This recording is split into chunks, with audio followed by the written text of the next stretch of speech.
Assalamualaikum warahmatullahi wabarakatuh. Perkenalkan, saya Dila Puspitasari, mahasiswa Universitas Erlangga, program studi S1 Akuntansi, dengan NIM 042111133026. Pada kesempatan kali ini, saya akan mempresentasikan penugasan mata kuliah statistik untuk akuntan, di mana di sini saya akan melakukan pengujian terhadap data yang sudah kita miliki, yaitu data mengenai startup di Indonesia. Pengujiannya meliputi 4 hal, yaitu one sample t-test, G-square test, two independent sample t-test, dan juga bad t-test. Untuk one sample t-test, soalnya adalah apakah rata-rata jumlah karyawan wanita berbeda dari 0,30. Yang pertamanya adalah menentukan null hipotesis dan juga hipotesis awal. Di sini saya sudah menentukan bahwa null hipotesisnya berdasarkan soal di atas adalah rata-rata jumlah karyawan wanita sama dengan 0,30, sedangkan hipotesis awalnya adalah rata-rata jumlah karyawan wanita tidak sama dengan 0,30. Kita berasumsi bahwa data dari startup di Indonesia tersebut merupakan data yang terdistribusi normal untuk semua pengujian nantinya, dan kita menggunakan alfa 0,05. Hal itu dikarenakan kebanyakan dari ilmu sosial menggunakan rentang alfa tersebut.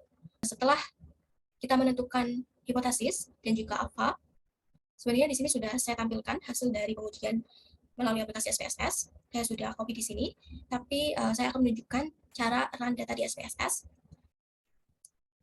Baik, hal pertama yang kita lakukan adalah kita lihat di variable views, kemudian kita tulis name-nya, karyawan wanita, kemudian saya menggunakan desimal 2, dan nanti akan muncul di data view. Kita lihat, kita tinggal copy data tadi yang ada di Excel, kita pindah di sini.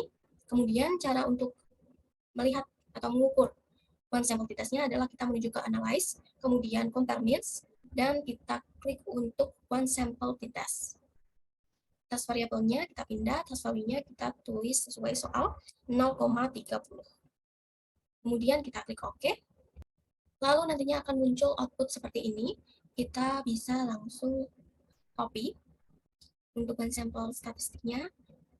Kita bisa langsung copy tabel ini ke Microsoft Excel, dan kita akan merepresentasikan analyze dari hasil tabel di sini. Oke, jadi ini data yang sudah saya copy dari SPSS. Untuk analisis output SPSS-nya, kita fokus saja pada kolom signifikansi detail, karena kita tadi berasumsi bahwa datanya terdistribusi normal. Di sini terlihat nominal 0,000. Analisis output SPSS-nya adalah didapatkan nilai signifikansi detail sebesar 0,000, maka dapat disimpulkan bahwa null hipotesis ditolak, yang artinya rata-rata jumlah karyawan wanita tidak sama dengan atau berbeda dari 0,30. Berarti kita menolak null hipotesis dan kita menerima hipotesis awal. Kemudian yang kedua, kita akan run menggunakan Chi-square test dengan soal apakah terdapat hubungan antara kategori industri dengan gender dari CEO. Yang pertama stepnya sama, yaitu menentukan hipotesis, null hipotesis, dan juga hipotesis awal. Di sini null hipotesis yang digunakan adalah terdapat hubungan antara kategori industri dengan gender dari CEO, dan hipotesis awalnya adalah tidak terdapat hubungan antara kategori industri dengan gender dari CEO. Nah, di sini saya sudah copy dari data resource tadi beberapa hal. Ini kategori, kode. Kita akan mengkodekan kategori yang ada di kolom A ini dalam bentuk angka. Begitu juga dengan gender CEO, kita juga akan mengkodekannya dalam bentuk angka. Di sini untuk kode sendiri saya sudah membuatnya, saya sudah membuat perkodeannya. Kita menggunakan alfa 0,05. Untuk selanjutnya kita akan beralih ke SPSS untuk mengcopy data-data ini. Kita masukkan ke SPSS. Baik, untuk data Jakarta sendiri saya sudah memasukkan kategori, nama kategorinya yaitu ada industri, ada gender dari CEO, kemudian desimalnya kita buat 0 di sini, lalu values-nya kita masukkan perkodean yang sudah kita buat tadi di Excel, kita masukkan di values ini. Kemudian setelah kita input ini semua, maka kita lihat di data view, tadi kita copy yang ada di Excel, yang kemudian kodenya, kode untuk kategori industri dan kode untuk gender CEO-nya. Untuk run data G-square test, kita klik analyze, kita klik di deskriptif statistik, kemudian cross tabs. Kemudian untuk rows kategori industri, gendernya kolom. Lalu kita klik statistik, and then G-square, continue. Oke. Baik, ini merupakan data. Setelah tadi kita analyze, ini merupakan hasilnya. Lalu data-data ini akan kita copy ke Excel. Ini data-data yang dari SPSS kita sudah copy. Kita fokus saja langsung di asymptotic significance. Itu ada yang two-sided.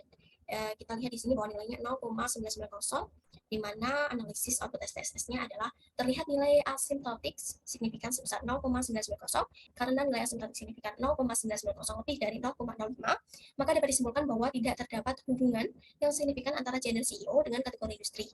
Hal ini dapat diartikan pula bahwa gender CEO tidak mempunyai korelasi dengan kategori industri yang dimasuki. Baik, untuk selanjutnya kita ke two independent sample t-test. Untuk itu independent sample test, soalnya adalah apakah rata-rata penjualan pada perusahaan yang dipimpin oleh CEO wanita sama dengan perusahaan yang dipimpin oleh CEO pria.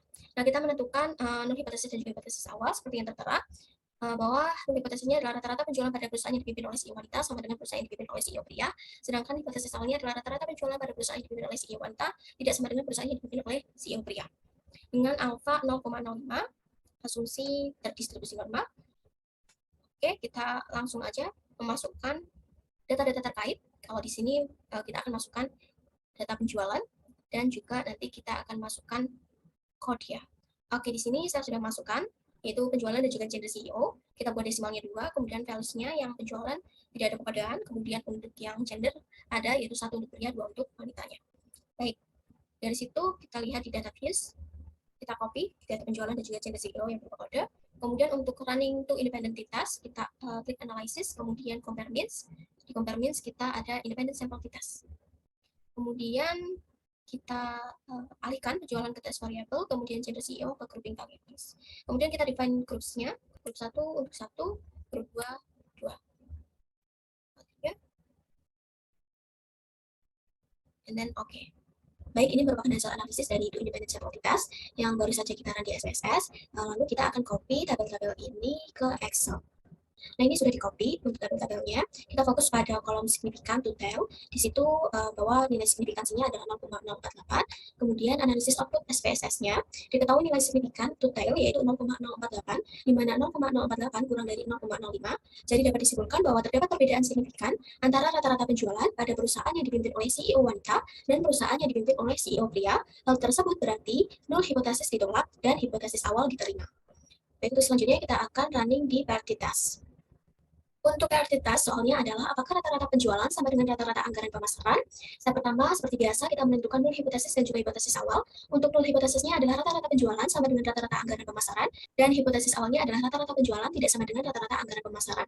Lalu kita juga menggunakan alfa 0,05. Setelah ini kita akan memasukkan data penjualan dan juga anggaran pemasaran yang ada di data research. Nanti kita akan masukkan kolom ini penjualan dan juga anggaran pemasaran ke SPSS-nya. Untuk anggaran pemasaran akan kita jadikan pretest dan penjualan akan kita jadikan post-test. Oke, di SPSS saya sudah masukkan namanya, penjualan dan juga anggaran pemasaran. Desimalnya kita pakai 2. Kemudian kita lihat di data view, di sini saya sudah mengcopy semua data dari Excel terkait kolom penjualan dan juga anggaran pemasaran. Nah, untuk selanjutnya kita klik analyze, kemudian kita pilih compare means per sample test. Nah, di sini variabel satunya kita menggunakan anggaran pemasaran, variabel 2-nya kita menggunakan penjualan. Kemudian kita klik OK. Ini merupakan hasil setelah kita analisis, maka tabel-tabel per sample test itu akan kita copy ini ketiga-tiganya ke Excel. Ini setelah kita copy, kita fokus pada kolom ini, dan kita lihat di situ bahwa signifikans totalnya 0,000, di mana analisis output SPSS-nya akan diketahui bahwa nilai signifikan total sebesar 0,000 kurang dari 0,05, maka dapat disimpulkan bahwa terdapat perbedaan yang nyata antara anggaran pemasaran atau pretest dan penjualan atau post-test. Baik, sekian video kali ini. Terima kasih. Wassalamualaikum warahmatullahi wabarakatuh.